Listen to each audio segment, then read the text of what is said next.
Hello students, कैसे हैं आप सब। स्वागत है आपका मेरे YouTube channel NCERT maths class पे। पिछले वीडियो में मैंने एनसीईआरटी क्लास 12th मैथ्स में चैप्टर नंबर 12 में एक्सरसाइज 12.1 कंप्लीट कर ली थी। ठीक है जी। आज की इस वीडियो में अपन एनसीईआरटी क्लास 12th मैथ्स में चैप्टर नंबर 12 में एक्सरसाइज 12.2 का इंट्रो पढ़ने वाले हैं। अगर आपको एक्सरसाइज 12.1 तक के वीडियो आपको देखने हैं तो आप ऊपर जाके प्लेलिस्ट में देख सकते हैं। सारे चैप्टर आपको सीरियल वाइज मिलेंगे ना। क्लास 12th के सारे चैप्टर 1 से लेके 12th तक के जो सारे चैप्टर हैं वो आपको ऊपर मिलेंगे। 11th के भी अलग मिलेंगे और 10th के भी सारे क्या मिलेंगे, अलग से मिलेंगे ना। आपको कहीं ढूंढने की जरूरत नहीं है। चैप्टर के अंदर पूरी एक्सरसाइज भी क्या है, सीरियल वाइज है, क्रम से आपको मिलेंगे ना। तो देखो आज की इस वीडियो में अपन 12.2 का इंट्रो स्टार्ट करने हैं, जिसमें एग्जाम्पल नंबर 6 देखो क्या है कि एक्सरसाइज 12.1 में अपन ने जो एक्सरसाइज एलपीपी की थी, है ना, लीनियर प्रोग्रामिंग प्रॉब्लम की थी। देखिए आगमन समस्याएं जो की थी वो अपन को बनाई हुई दी थी ना। अपन ने उनका सॉल्यूशन देखा था और सॉल्यूशन में भी कई तरीके से देखा था कि जो फिजिबल रीजन था, सुसंगत हल क्षेत्र था, वो या तो बाउंडेड था, परिबद्ध था। ठीक है, परिबद्ध था तो अपन ने देखा था कि कोणीय बिंदु पर, कॉर्नर पॉइंट पे अपन ने ऑब्जेक्टिव फंक्शन की मैक्सिमम या मिनिमम वैल्यू फाइंड कर दी थी। ठीक है, या कोई दो पॉइंट पे, दो कोणीय बिंदुओं पे अगर अपन ने देखा था कि मिनिमम या मैक्सिमम वैल्यू एग्जिस्ट कर रही है तो अपन ने बताया था कि उन दोनों पॉइंट को ज्वाइन करने वाली लाइन पर जितने भी पॉइंट है उन सब पे मिनिमम या मैक्सिमम वैल्यू एग्जिस्ट करेगी। या कैसा था, फिजिबल रीजन कैसा था, अनबाउंडेड था। तो अपन ने उसमें दो स्टेटमेंट देखे थे, दो नई इनइक्वालिटी बना के अपन ने देखा था कैसे उनको सोल्यूशन करते। मतलब आपको एलपीपी सोल्व करना आ गई अच्छे से ना। तो इस एक्सरसाइज में 12.2 में अपन क्या करेंगे, अपन को वर्ड प्रॉब्लम दे रखी होगी, उससे पहले अपन एलपीपी फॉर्मुलेट करेंगे, बनाएंगे, लीनियर प्रोग्रामिंग प्रॉब्लम बनाएंगे, फिर उसको सॉल्यूशन करेंगे।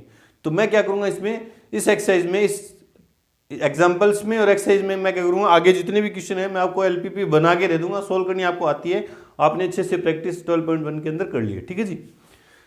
तो देखो इसमें तीन प्रकार की समस्याएं हो सकती हैं। आहार संबंधी समस्याएं, परिवहन संबंधी समस्याएं या उत्पादन संबंधी समस्या, ना। फूड रिगार्डिंग प्रॉब्लम होंगी, एलपीपी बनाएंगे उनसे, ना।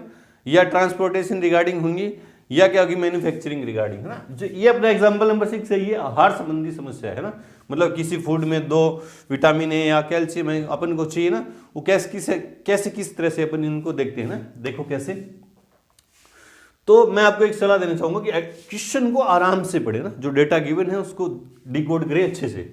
क्या कह रहे हैं, एक आहार विज्ञानी दो प्रकार के भोज्यों को इस प्रकार मिलाना चाहता है कि मिश्रण में विटामिन ए का घटक कम से कम 8 मात्रक, मतलब विटामिन ए जो है उसकी जो यूनिट है वो क्या होनी चाहिए, 8 मात्रक कम से कम होनी चाहिए, उससे कम नहीं हो सकती। कम से कम का मतलब ना, आपको पता है ना, वर्ड प्रॉब्लम है, इसको ढंग से आप समझना ना। कम से कम 8 मात्रक विटामिन ए और विटामिन सी कम से कम 10 मात्रक हो। मतलब दो, एक वैज्ञानिक है, फूड साइंटिस्ट है, जो दो प्रकार के फूड मिक्सचर को मिक्स करना चाहता है, दो प्रकार के फूड को मिक्स करना चाहता है। ठीक है, कि मिक्सचर में विटामिन ए का तो कम से कम 8 घटक और विटामिन सी का कम से कम 10 मात्रक हो। ठीक है, भोज्य एक में दो प्रकार के फूड है। फूड फर्स्ट है 2 मात्रक विटामिन ए प्रति केजी और 1 मात्रक विटामिन सी प्रति केजी है।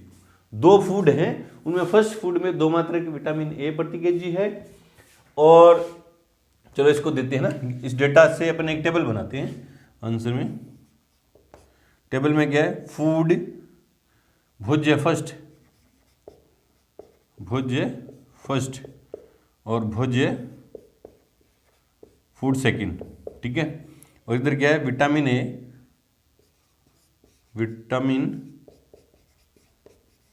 और विटामिन सी। ठीक है, ये एक टेबल बनाएंगे, जो सूचनाएं अपन को गिवन है उनसे अपन क्या करेंगे, एक टेबल बनाएंगे। देखो कैसे। ठीक है,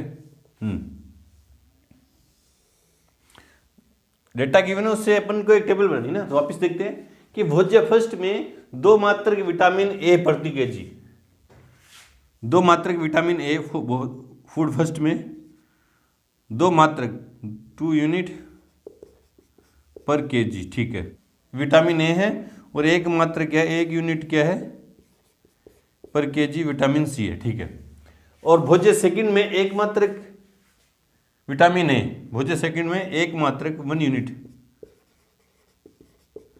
पर केजी। ठीक है, और 2 मात्रक विटामिन सी पर केजी है, 2 यूनिट विटामिन सी। भोज्य सेकंड में कितना, 2 यूनिट पर केजी है, ठीक है, C पर केजी है। दिया है कि प्रति केजी भोज्य फर्स्ट को खरीदने में 50 रुपए और प्रति केजी भोज्य सेकंड को खरीदने में 70 रुपए लगते हैं। तो इस प्रकार के भोज्य मिश्रण का न्यूनतम मूल्य ज्ञात कीजिए ना। हमें मिनिमाइज करना है ना, ऑब्जेक्टिव फंक्शन क्या है हमारा, मिनिमाइज करना है किसको, किसका, कि उनको जो खरीदना है ना, लागत मूल्य उसको न्यूनतम करना ना। तो कितना खरीदें ना, कितना खरीदें, कितना खरीदें। तो इससे मेरे पास आया कि माना भोज्य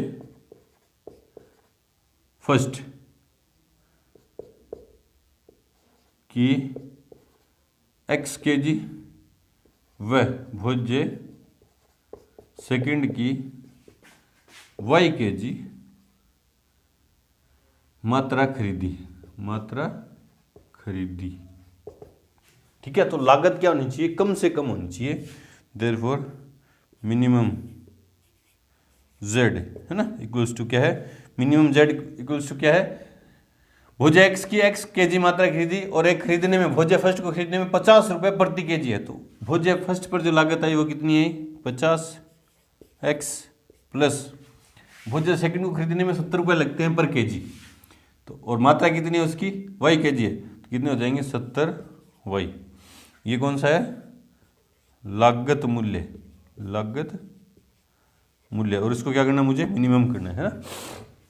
अब देखो है ना, अब भोज्य फर्स्ट में 2 यूनिट तो है विटामिन ए की पर केजी में और 1 यूनिट है विटामिन सी की पर केजी में, है ना। अब देखो कि विटामिन, वापिस से पढ़ते क्वेश्चन को, एक आहार विज्ञानी 2 प्रकार के भोज्यों को इस प्रकार मिलाना चाहता है कि मिश्रण में विटामिन ए का घटक कम से कम 8 मात्रक और विटामिन सी का घटक कम से कम 10 मात्रक हो। मतलब जो मिश्रण बने, मिक्सचर बने, उसके अंदर पर केजी के अंदर विटामिन ए कितना होना चाहिए, 8 यूनिट, और पर केजी मिश्रण में विटामिन सी कितना होना चाहिए, 10 यूनिट होना चाहिए, यूनिट जो भी है, ठीक है।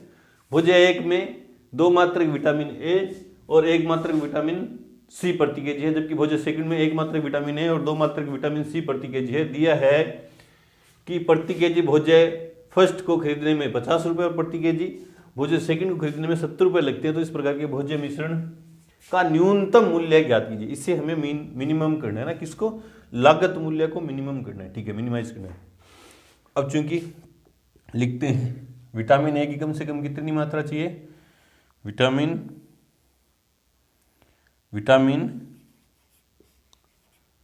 चूंकि मिश्रण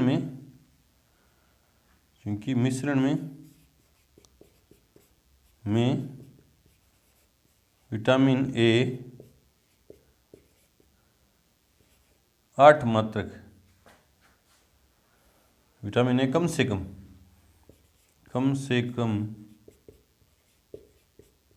8 मात्रक पर केजी, प्रति केजी लिख दो, प्रति केजी, व विटामिन सी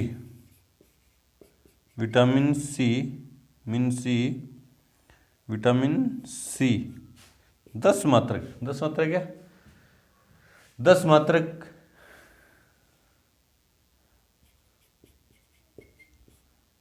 पर केजी होना चाहिए, है ना। मतलब विटामिन ए जो है वो मिक्सचर के अंदर 8 यूनिट से कम नहीं होना चाहिए।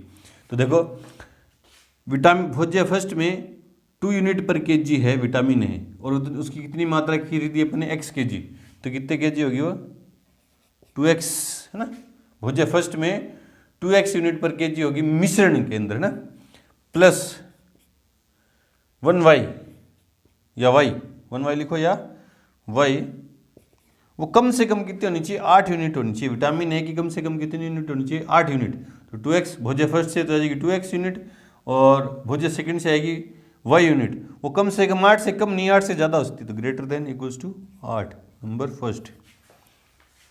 एंड विटामिन सी की अगर बात करें तो भोज्य फर्स्ट से तो आएगा 1 यूनिट पर केजी, मतलब कितना केजी है, x है, तो x प्लस भोज्य सेकंड से कितना आएगा 2y ग्रेटर देन इक्वल से कितना हो जाएगा 10, क्योंकि कम से कम 10 यूनिट होनी चाहिए विटामिन सी की कितनी होनी चाहिए, कम से कम 10 यूनिट, ठीक है, ग्रेटर देन इक्वल से 0। अब चूंकि एंड वो नॉन नेगेटिव कॉन्स्टेंट्स कौन से हमारे, देयरफॉर एंड कौन से x, y greater than equals क्या होना चाहिए 0, है ना। ये आई हमारी समस्या, ये आई हमारी समस्या बन के कि लागत मूल्य है भोजन का वो क्या होना चाहिए, मिनिमम होना चाहिए, है ना। उसने बोला है कि लागत मूल्य कितना होना चाहिए, इस प्रकार के भोज्य मिश्रण में न्यूनतम मूल्य होना चाहिए, मतलब जो खरीद में जो रेट लगे हमारे, जो खर्चा है वो क्या होना चाहिए, न्यूनतम। तो x यूनिट मैंने माना कि भोज्य फर्स्ट की x kg और भोज्य सेकंड की y kg मात्रा खरीदी, तो कुल खर्चा कितना है उस पर, क्योंकि भोज्य x फर्स्ट को खरीदने में 50 रुपये पर kg, तो कुल कितना खरीदा x, तो 50x, प्लस भोज्य सेकंड को 70 रुपये पर kg है, तो खरीदा कितना y, तो 70y, दोनों को मिला के कुल लागत आई, उसको क्या करना है, मिनिमम करना है, ठीक है।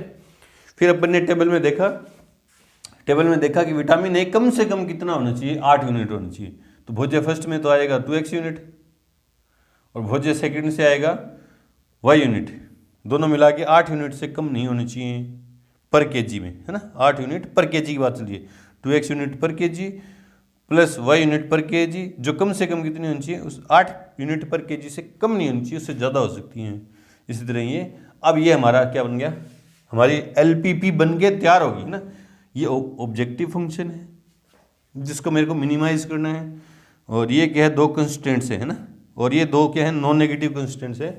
हल करने का तरीका आपको आता है, हल नहीं करके दिखाऊंगा मैं, है ना। हल करना मैंने एक्सरसाइज 12.1 के अंदर 12.1 के अंदर बहुत सारे 10 तो क्वेश्चन किए थे और लगभग 4-5 एग्जाम्पल आपको सोल्व करके दिखा दिए, वो आप हल खुद से कर लेंगे ना। मैं आपको बस वर्ड प्रॉब्लम से LPP बनानी सिखा दूंगा, उसके आगे सोल्व आप खुद से कर लेंगे, ठीक है। सोल्व करना आता है। चलो जी बढ़ते हैं एग्जाम्पल नंबर 7 की तरफ। से पहले वीडियो को रोकें और नोट करें। एग्जाम्पल नंबर 7 देखो क्या है कि आवंटन समस्या है ना, डिस्ट्रीब्यूशन रिगार्डिंग ये क्या है, प्रॉब्लम है कि किसानों, पहले क्वेश्चन को ढंग से पढ़ते हैं, एक बार क्वेश्चन को एक बार ढंग से पूरा पढ़ना है ना। तो क्या कह रहा है कि किसानों की एक सहकारी समिति के पास 2 फसलों x और y को उगाने के लिए 50 हेक्टेयर भूमि है, मतलब एक कोई समिति है ना, उसमें 2 फसलें हैं, किसानों की एक समिति है, उसमें 2 फसलें हैं x और y, कोई भी फसलें हो सकती है, उनको उगाने के लिए 50 हेक्टेयर भूमि है, ठीक है। फसलों x और y से प्रति हेक्टेयर लाभ क्रम से 10,500, मतलब फसल x की प्रति हेक्टेयर मतलब एक हेक्टेयर भूमि से कितना लाभ होगा 10,500, और फसल y की प्रति हेक्टेयर भूमि से कितना लाभ होगा 9,000 रुपये का अनुमान लगाया जाता है, ठीक है। लाभ भी दे दिया, भूमि भी दे दी, ठीक है। फसलों x और y के लिए अपत्रण फसल x और y के लिए अपत्रण नियंत्रण के लिए क्रम से शाकनाशी द्रव का क्रम से 20 लीटर तथा 10 लीटर प्रति हेक्टेयर प्रयोग किया जाता है। मतलब फसल x और y के पत्ते नहीं झड़े, उनके लिए प्रति हेक्टेयर x फसल के हो तो 20 लीटर शाकनाशी की आवश्यकता है, और फसल y के लिए प्रति हेक्टेयर 10 लीटर शाकनाशी की आवश्यकता है, ठीक है। दूसरे इसके अतिरिक्त प्रयुक्त भूमि से जुड़ी नालियों से संबद्ध तालाब पर निर्भर जीवधारियों मछलियों की जीवन सुरक्षा हेतु शाकनाशी की मात्रा 800 लीटर से अधिक नहीं होनी चाहिए। मतलब 50 हेक्टेयर भूमि में जो शाकनाशी का उपयोग है वो क्या 800 लीटर से अधिक नहीं होना चाहिए, क्योंकि अगर 800 लीटर से अधिक हो गया तो क्या जुड़ी नालियों से जुड़ के जो तालाब में या मछलियों की जीवन पर क्या हो जाएगा, खतरा हो जाएगा। मतलब 800 लीटर से अधिक नहीं होनी चाहिए, ठीक है। प्रत्येक फसल के लिए कितनी भूमि का आवंटन होना चाहिए ताकि समिति के सकल लाभ का क्या हो, अधिकतमीकरण किया जा सके। मतलब लाभ जो है ना, अपना लाभ जो है प्रोफिट फंक्शन जो है उसको क्या करना है, मेरे को मैक्सिमाइज करना है ना। तो यहां से अगर आपको ये पता चल जाए ना कि मानने किसको, एक क्योंकि लीनियर प्रोग्रामिंग बनानी है मेरे को ना, लीनियर प्रोग्रामिंग प्रॉब्लम बनानी है, तो उसके लिए मेरे को 2 वेरिएबल चाहिए, तो मानने किसको ना। तो इसने देखो लास्ट में पढ़ेगी, देखो प्रत्येक फसल के लिए कितनी भूमि का आवंटन होना चाहिए ताकि समिति का सकल लाभ क्या हो, अधिकतम किया जा सके। मतलब फसल x की कितनी भूमि बोए 50 हेक्टेयर में से, और फसल y की कितनी भूमि बोए 50 हेक्टेयर में से। तो मान लेते हैं, है ना, आंसर में आराम से पढ़ के मैंने मान लिया कि माना फसल x की x हेक्टेयर, ये कैपिटल X तो फसल है और स्मॉल x क्या है, हेक्टेयर भूमि है, हेक्टेयर व फसल वाई की स्मॉल वाई हेक्टेयर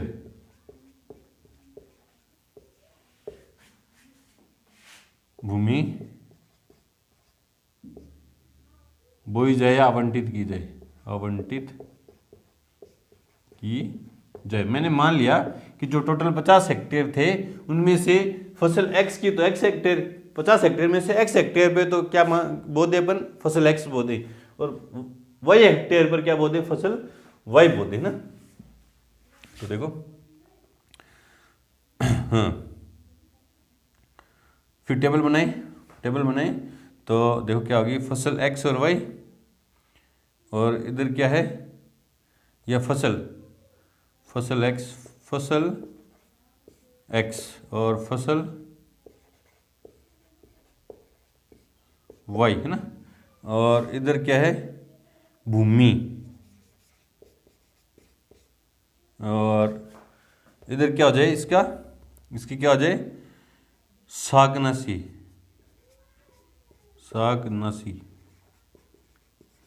ठीक है। तो देखो टेबल से क्या होगा,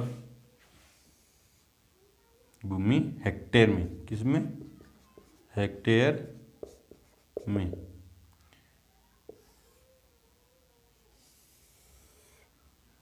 तो देखो टेबल कैसे काम करती है अपनी टेबल। फसल एक्स, ये थोड़ा फसल एक्स इधर किसका देता हूँ, फसल एक्स की भूमि कितनी बोई अपने हेक्टेयर में, कितनी बोई, एक्स हेक्टेयर, और फसल वाई की कितनी भूमि बोई अपने, वाई हेक्टेयर, ठीक है। और शाकनाशी प्रति हेक्टेयर, क्या लिख देता हूँ, प्रति हेक्टेयर कितनी, फसल एक्स में शाकनाशी कितनी चाहिए प्रति हेक्टेयर, कितनी चाहिए, 20 लीटर, कितनी चाहिए, 20 लीटर। और फसल वाई में शाकनाशी प्रति हेक्टेयर कितनी चाहिए, 10 लीटर प्रति हेक्टेयर चाहिए, है ना, 10 लीटर। और इधर कुल क्या है, ये तो भूमि कितनी है, कुल भूमि कितनी है, हमारे पास 50 हेक्टेयर है, 50 हेक्टेयर है कुल भूमि। और कुल शाकनाशी कितना है हमारे पास, 800 लीटर है, कुल शाकनाशी कितना है, 800 लीटर है ना। तो चूंकि फसल एक्स से प्रति हेक्टेयर कितना लाभ हो रहा है, 10,500 रुपये, और फसल वाई से प्रति हेक्टेयर कितना लाभ हो रहा है, 9,000 रुपये। चूंकि फसल एक्स से प्रति हेक्टेयर, जो क्वेश्चन में गिवन है वो लिखते हैं, प्रति हेक्टेयर 10,500 रुपये, वह फसल वाई से प्रति हेक्टेयर 9,000 रुपये का लाभ होता है। Therefore मैक्सिमम Z इक्वल्स कितना आ जाएगा, फसल एक्स से प्रति हेक्टेयर कितना लाभ हो रहा है, 10,500 रुपये, और कितनी फसल एक्स की कितनी हेक्टेयर भूमि भाई अपन ने, एक्स हेक्टेयर, तो कुल लाभ कितना हो जाएगा, 10,500। इसलिए कुल लाभ क्या हो जाएगा, कुल लाभ जो है वो क्या हो जाएगा, 10,500 एक्स, क्योंकि एक हेक्टेयर से 10,500 रुपये का लाभ है, और कुल एक्स, फसल एक्स की कितनी हेक्टेयर भूमि है, एक्स हेक्टेयर, तो कुल लाभ इतना हो जाएगा। प्लस एक हेक्टेयर से फसल वाई की प्रति हेक्टेयर से कितना लाभ हो रहा है, 9,000 रुपये, और कुल कितनी हेक्टेयर पे फसल वाई बोई है मैंने, वाई हेक्टेयर पे क्या जाएगी, 9,000 वाई। ये क्या है, लाभ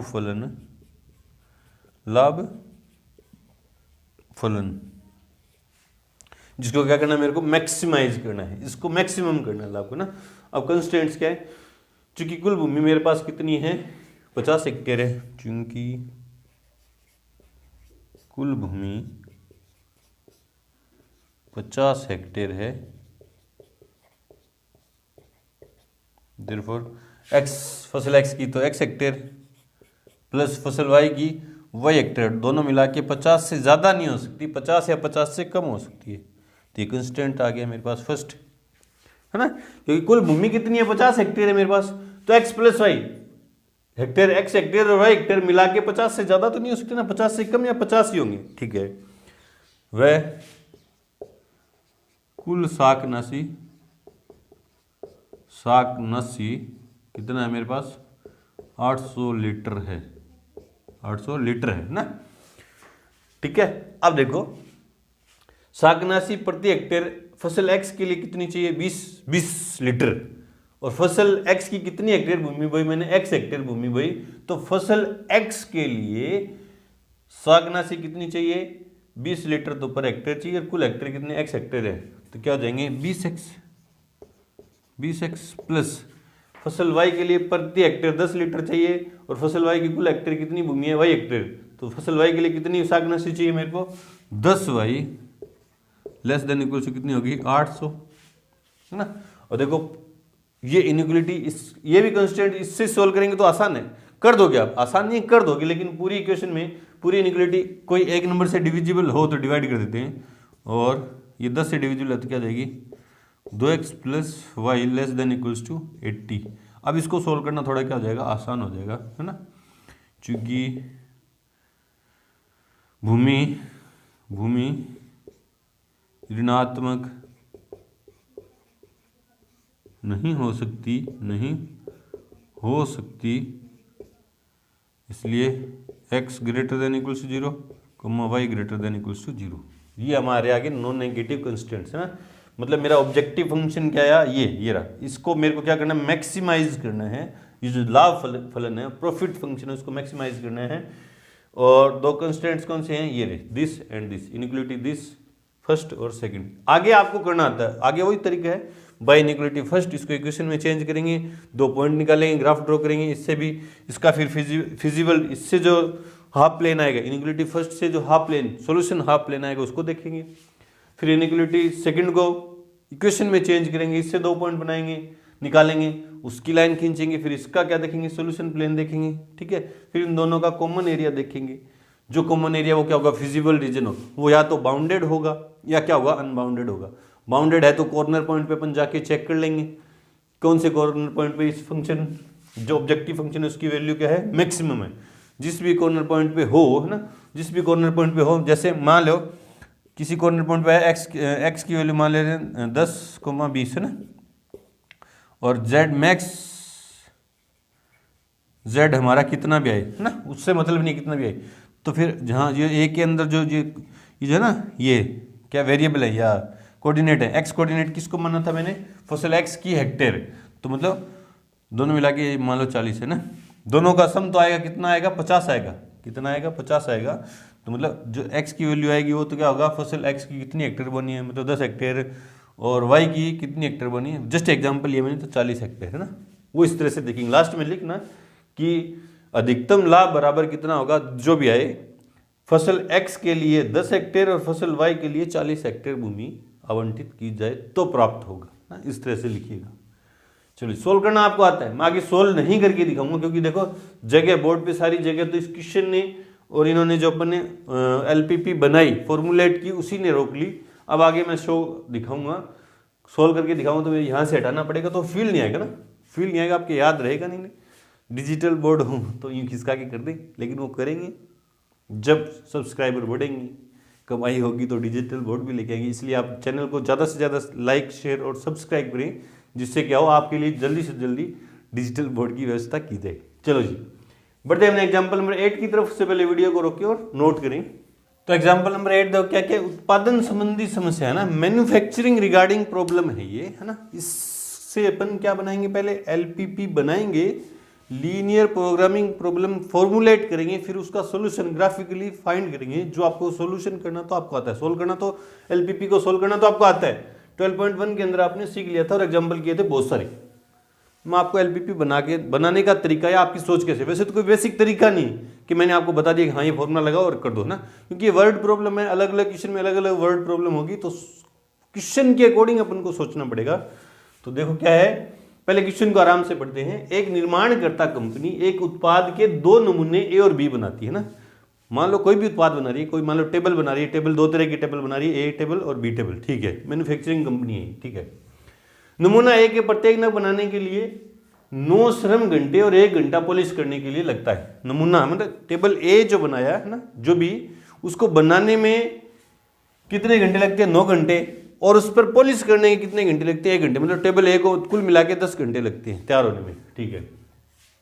जबकि नमूना बी के प्रत्येक नग बनाने के लिए 12 श्रम घंटे तथा पॉलिश के 3 श्रम घंटों की आवश्यकता है। दूसरा जो टेबल बी है उसको बनाने में 12 घंटे और पॉलिश करने के 3 घंटे हैं, ठीक है। बनाने तथा पॉलिश करने के लिए उपलब्ध अधिकतम श्रम घंटे क्रमशः 180 और 30 है ना। मतलब कंपनी के पास जो भी वर्कर हैं, मतलब बनाने वाले अलग होंगे, पॉलिश करने वाले अलग होंगे। मतलब एक सप्ताह में जो बनाने के जो टोटल घंटे हैं वो कितने हैं? 180 हैं। और पॉलिश करने वाले कितने घंटे के लिए उपलब्ध है? एक सप्ताह में 30 घंटे के लिए उपलब्ध। मतलब इससे ज़्यादा नहीं आएंगे वो। 180 घंटे एक सप्ताह में तो बनाने वाले आएंगे और 30 घंटे पॉलिश करने वाले, ठीक है। कंपनी नमूना ए के प्रत्येक नग पर 8,000 रुपये तथा नमूना बी के प्रत्येक नग पर 12,000 रुपये का लाभ कमाती है। अगर टेबल ए बेच रही है, टेबल तो मान के चलिए बना, टेबल ए बेच रही है अगर कंपनी, तो उससे तो उसको 8,000 रुपये का लाभ हो रहा है, और टेबल बी से 12,000, क्योंकि उस पर टाइम भी तो ज़्यादा लग रहा है। टेबल बी पे टाइम 15 घंटे लग रहे हैं, तो 12,000 रुपये का लाभ है। और टेबल ए पर कितने घंटे लग रहे हैं? उसको 10 घंटे लग रहे हैं, तो उस पर लाभ कितना है? 8,000 रुपये का, ठीक है। नमूना ए तथा नमूना बी कि कितने नगों का अधिकतम लाभ कमाने के लिए प्रति सप्ताह निर्माण किया जाना चाहिए। मतलब हर सप्ताह में, हर हफ्ते नमूने ए और बी के कितने कितने उत्पाद बनाए, कितने नग बनाए ना, कितने नंबर बनाए, कितने अधिकतम लाभ कमाने, कितने नगों का अधिकतम लाभ कमाने के लिए प्रति सप्ताह निर्माण करना चाहिए। प्रति सप्ताह का अधिकतम लाभ भी क्या है, मतलब मैक्स जेड भी चाहिए और कौन से कॉर्नर पॉइंट पे वो भी चाहिए, ठीक है। तो पहले जो चीजें गिवन है इसको अपन ऐसे भी कर सकते हैं, पहले जो चीजें गिवन है वो लिख देते हैं ना आंसर में, ठीक है। क्या है? नमूना एक है ना, कहीं से भी शुरुआत कर दो ना, क्योंकि क्या यूं भी लिख सकते हो कि श्रम के कुल घंटे बराबर 180 और पॉलिश करने के कुल घंटे बराबर दिया है कंपनी के पास श्रम का कुल समय, कुल उपलब्ध समय बराबर कितना है? श्रम का कुल कितना है? 180 घंटे। जो चीजें गिवन है पहले वो लिख दो, जो चीजें गिवन है वो लिख दो, चाहे कैसे भी स्टार्ट कर दो यार। और पॉलिश करने का कुल उपलब्ध समय बराबर कितना है? 30 घंटे, ठीक है। नमूने ए के प्रत्येक नग पर लाभ कितना है? नमूना ए से प्रति नग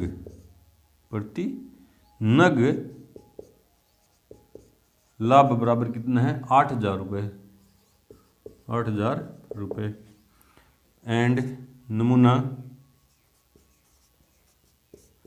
बी से, मतलब बी का प्रति नग बेचे तो कितना लाभ है? प्रति नग लाभ बराबर कितना है?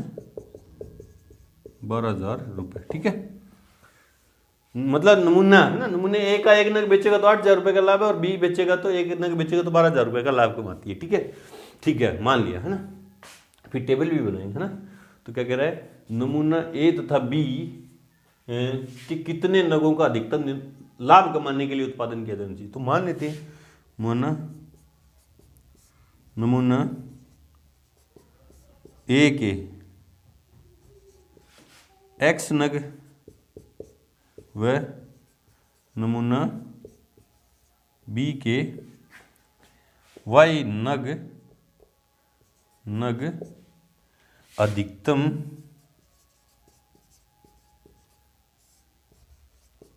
लाभ कमाने के लिए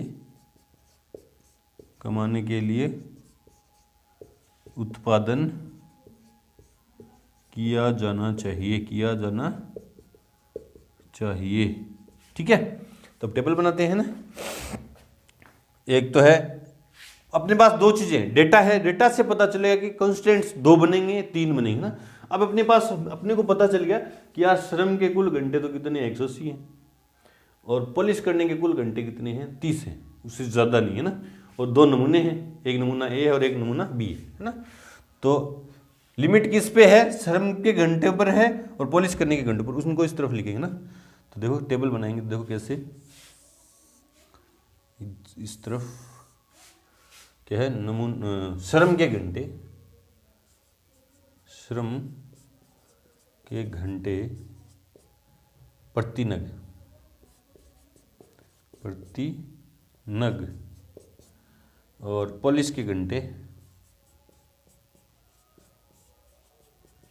के घंटे प्रति नग, प्रति नग, या यूं लिख देंगे श्रम का समय और पॉलिश का समय।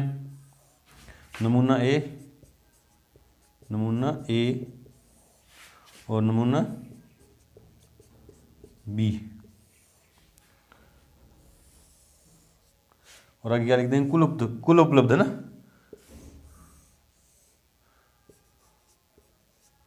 कुल उपलब्ध समय, ठीक है। हाँ, श्रम के घंटे किस पे, नमूने ए पे, नमूने ए पे श्रम के कितने घंटे लगे, देखो वापिस पढ़ते हैं क्वेश्चन को। नमूने ए के प्रत्येक नग बनाने के लिए 9 श्रम घंटे है ना, श्रम के घंटे किस पे, नमूने ए पर कितने हैं,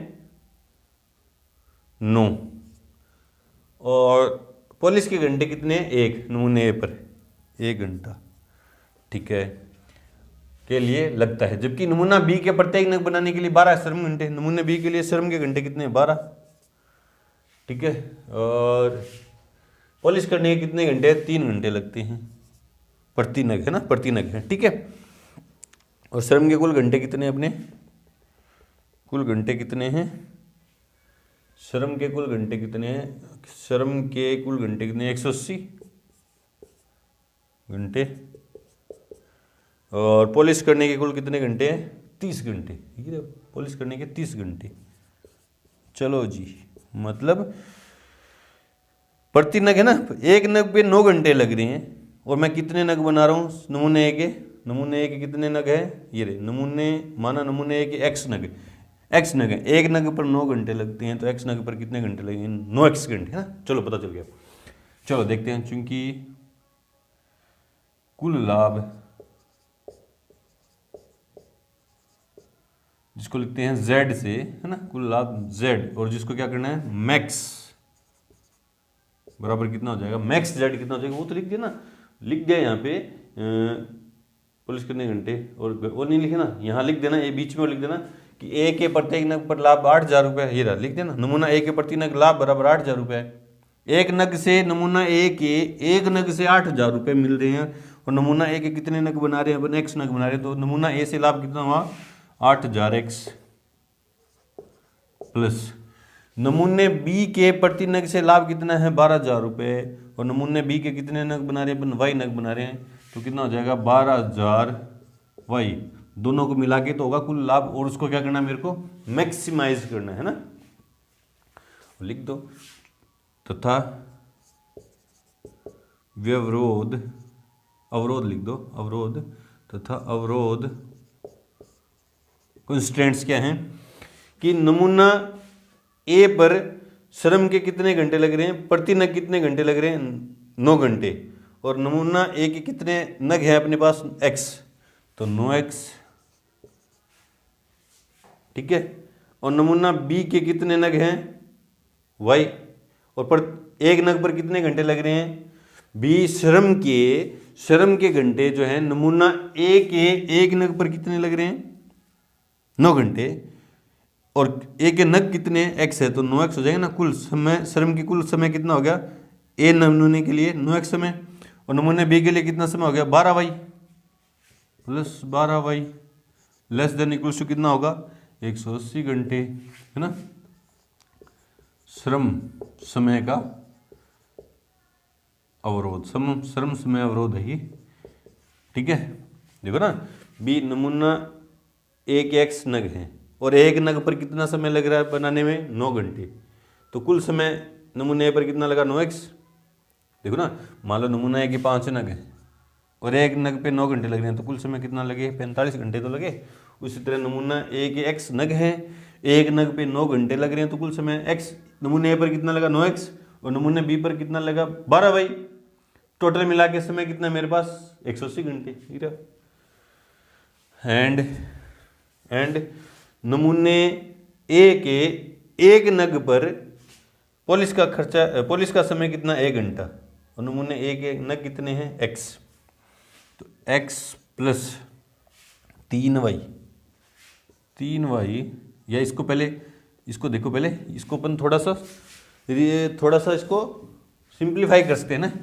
ये पूरी इक्वेशन आपके दिमाग में है तो ठीक है, नहीं तो ऐसे भी कर सकते हैं। अगर आपको आसानी करनी, थोड़ा सा सोल्व करने में आसानी चाहिए, तो ये देखो डिविजिबल है 3 से, और लगा के लिख दो इसको 3x plus 4y less than equals to 60, number first inequality. And अब देखो पॉलिश करने के घंटे कितने हैं 30 घंटे। नमूने ए पर 1 घंटा एक नग का लगता है, एक नग पे 1 घंटा लगता है, और नग कितने x है, तो x प्लस नमूने बी के एक नग पे 3 घंटे लगते हैं, और नमूने बी के कितने नग है y नग है, तो टोटल कितना समय लगा 3y, और कुल मिला के वो कितने घंटे हैं 30 है। 30 से ज़्यादा नहीं हो सकते, 30 घंटे ही हैं, 30 से कम जरूर हो सकते हैं, ज़्यादा नहीं हो सकते। Less than equals to 30। And A और बी के नग जो है ऋणात्मक हो नहीं सकते, तो क्या हो जाएगा x greater than equals to 0, y greater than equals to 0। ठीक है, ये आ गई हमारे पास समस्या, LPP बन के तैयार होगी, है ना। इस वर्ड प्रॉब्लम से जो उत्पादन संबंधी समस्या थी, मैन्युफैक्चरिंग रिगार्डिंग प्रॉब्लम थी, उससे LPP बन के तैयार होगी। मेरे को लाभ फंक्शन जो है, लाभ फलन जो है ना, इसको क्या लिख देंगे, लाभ फलन जो है उसको क्या करना है, मेरे को मैक्सिमाइज करना है। लाभ अधिकतम बोला ना उसने, अधिकतम लाभ कमाने के लिए, तो लाभ को क्या करना है अधिकतम। ठीक है, और प्रति सप्ताह अधिकतम लाभ क्या है ना, इससे अपन जो 2 कंस्टेंट्स है, इससे अपन ग्राफ ड्रॉ करेंगे, फिजिबल रीजन निकालेंगे, है ना। वो बाउंडेड होगा या अनबाउंडेड होगा। बाउंडेड होगा तो कॉर्नर पॉइंट पे अपन देखेंगे z की वैल्यू, है ना, z की वैल्यू देखेंगे, जो z की वैल्यू अधिकतम है, मैक्सिमम है, उस पॉइंट पे, उस कॉर्नर पॉइंट पे अपन बता देंगे कि z की वैल्यू मान लो 10,000 है ना, मैक्सिमम z की वैल्यू 10,000 जाएगी, नहीं मान लो 50,000 है, z की मैक्सिमम वैल्यू कितनी है 50,000 है, वो कोई से कॉर्नर पॉइंट पे होगी, तो अपन बता देंगे उस कॉर्नर पॉइंट में जो x की वैल्यू है वो तो क्या होगा a के नग है, और उस कॉर्नर में पॉइंट पे y की जो वैल्यू वो क्या होगी b के नग होगी ना। वो आपको सोल्व करना आता है, वो आप लास्ट में जाके बता दोगे ना। सोल्व नहीं करके दिखा रहा, फिर बता रहा हूँ बोर्ड पे जगह कि मैं देखो इस LPP, इस वर्ड प्रॉब्लम से LPP बनाने में ही पूरा बोर्ड भर गया।